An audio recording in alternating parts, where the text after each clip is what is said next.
South Florida and Navy are playing at the Navy Marine Corps Stadium in Annapolis for, to be perfectly honest with you, it's a shot at the championship game. Both of them are in the hunt. Matter of fact, technically they're considered the top two teams in the hunt. Navy's got the most wins in conference. They're 5-1 in the AAC. No team is completely undefeated within AAC play. Now, South Florida is 4-1. They were ranked at one point, then Memphis beat them in a game that I will honestly admit, I don't know. There was some bad playing by South Florida, and I honestly think that Memphis put all their energy towards that game to the point that they lost themselves because now they've been beaten by UAB and by Tulane. So, but Navy and South Florida are both in the hunt to get to the championship game. This is a big time game. You should be watching it because it's going to be all kinds of important. So, if you like AAC football, if you like college football, if you like college sports, hit subscribe. It helps me out. It doesn't cost you anything. And hey, let's talk some AAC football. Hey folks, this is Paul with Redneck Sports. I want to thank you for viewing my video. And I want to give you one thought process. There was a famous coach at the University of Tennessee by the name of General Robert Neyland. He had 6 maxims, but number 2 maxim is what everybody should apply to their life. Play for and make the breaks. When one comes your way, score. That's how to live your life right there. Okay, so South Florida has a few injuries that we need to talk about. Cartavius Norton, who is a really good player.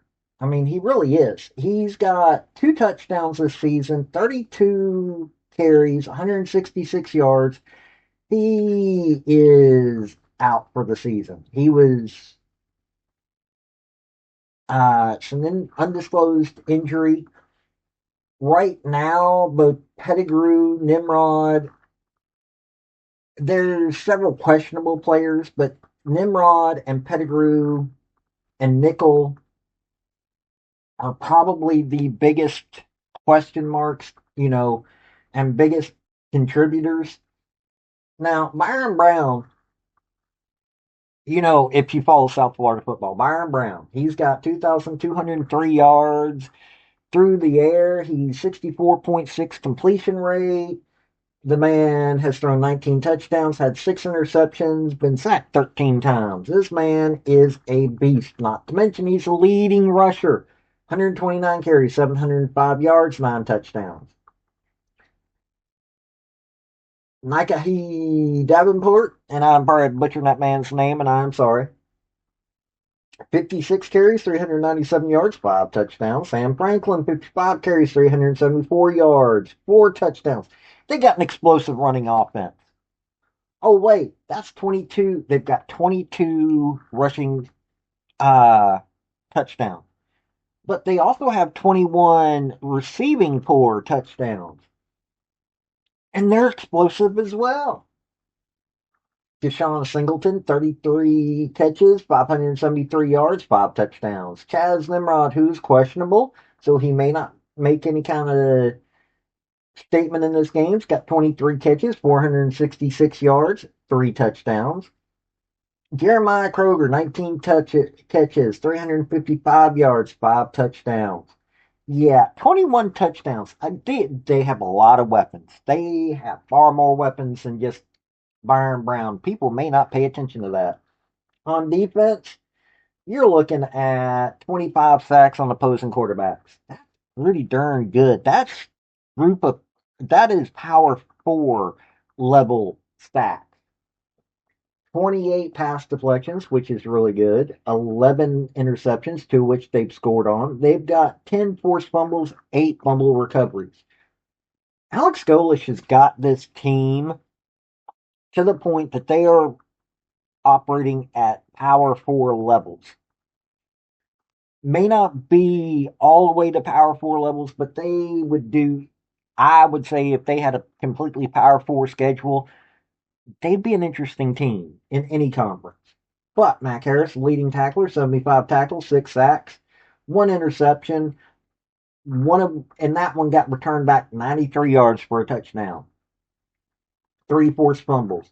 Now, Jalen Schuler's got 69 tackles, 1.5 sacks, 7 pass deflections, 1 interception, 2 forced fumbles, 2 fumble recoveries, one of which he returned back for a touchdown.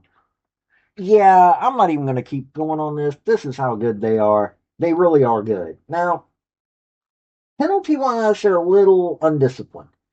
58 penalties, 566 yards, 62 yards per game. A little undisciplined. Well, okay, a lot more undisciplined than they need to be. But they've got so many offensive weapons. They have so many defensive weapons. They're a juggernaut. To be perfectly honest with you, Memphis had to put a lot of effort and thought into beating South Florida, and it cost them 2 other games because they didn't keep going the right path. This is an amazing team right here. Now, my beloved Navy. Now, we don't know if Blake Horvath will be able to play or not. Braxton Woodson may get his second or his third start ever. I am hoping that Blake Horvath comes back, but we may have to focus on Braxton Woodson being in there. I like Woodson, I really do, but he doesn't seem to be able to handle this offense quite like Blake Horvath. But right now they're saying he could be back. But also, Harris, who is one of the leading tacklers, is questionable. There are a few questionable. There are a few folks that are questionable for Navy coming into this. But Blake Horvath got 1,143 yards through the air. He's got 7 touchdowns thrown, 5 interceptions, been only sacked twice. But he's also rushed in for 13 touchdowns. Now, Alex Teska's rushed in for 6. Brandon Chapman, 2. Eli Heidenreich, 3. Braxton Woodson, 3. I don't think this is counting in the Notre Dame game. Shane Reynolds, 1. Michael Barrow, Luke Hutchinson, 1 each. So they got 30 rushing touchdowns. According to Braxton Woodson, like I said, I don't think this is including in the numbers from Notre Dame's game. So the man did an okay job, but he just, I mean, that's a wrong game to have to start as only your second time. And last year he got to start, I think it was Tulane game or something like that. But Heidenreich's got 4, now receiving side, they got 7 touchdowns. So 30 touchdowns rushing, 7 touchdowns through the air. Now, they only have 19 sacks on opposing quarterbacks. They got 22 pass deflections, 4 interceptions, 8 forced fumbles, 6 fumble recoveries. It's Navy. You take a look at their size. They win by slowing, they take control of the game. Much like what Army did to Temple. Part of their winning strategy is they control how much time the other team gets to have the ball. And, you know, that's one of the Alex Golish's, he moves fast because he was taught how to do the veer. Plus, he has an RPO offense that's really good. But now, Mark Anthony Parker on defense, 68 tackles. Luke Parrish, which may be out, has got 59 tackles. Parker has got 1.5 sacks, 1 interception, 1 fumble recovery.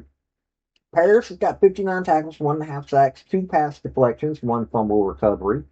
Giuseppe Sessi, the safety, has got 50 tackles,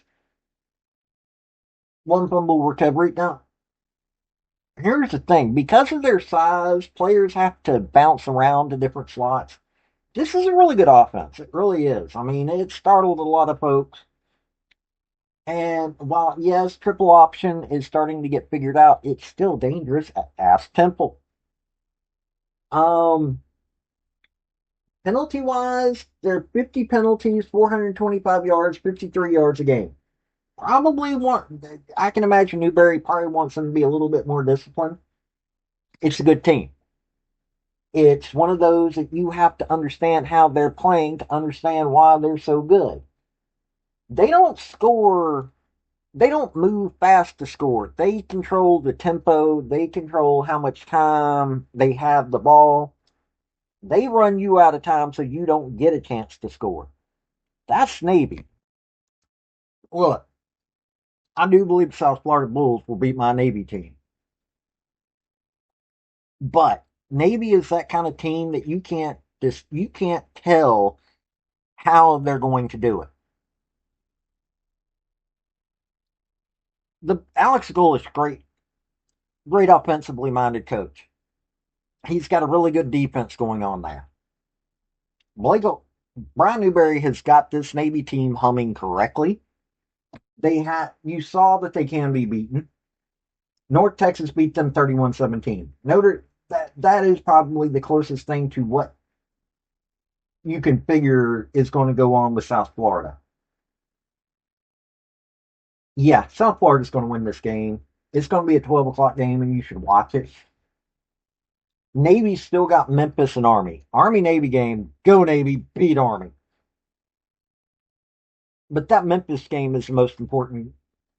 South Florida, Memphis, last two most important games because the championship game is actually the week before the Army-Navy game. South Florida has got Navy, UAB, and Rice. If they can beat Navy, as long as they keep their heads on straight, they're going to finish 10-2. And I can imagine they will probably be in the conference championship game. So in all honesty, this is going to be an interesting game. This is going to be on ESPN2. The Navy Memphis game is going to be on ESPN. Okay, so that one. Now, UAB and Rice, no big deal. Army Navy, CBS, 3 o'clock p.m. That's, But I'm looking at this, and Navy's got a shot at it. They really do. But let me tell you something. I think South Florida, especially now that Memphis has been beaten twice in conference play, they're going to have their minds on focus because they have a really good shot at making that game. And I'm looking at that it is probably going to be it's probably going to be South Florida, North Texas. Those are the two best teams, in my opinion, in the conference that have a shot at the championship game. So, yep, this has been Paul with Redneck Sports. Y'all have a good day now. Bye. I want to thank you for watching my video. And if you like what you saw, like, subscribe, and comment. Y'all have a good day now.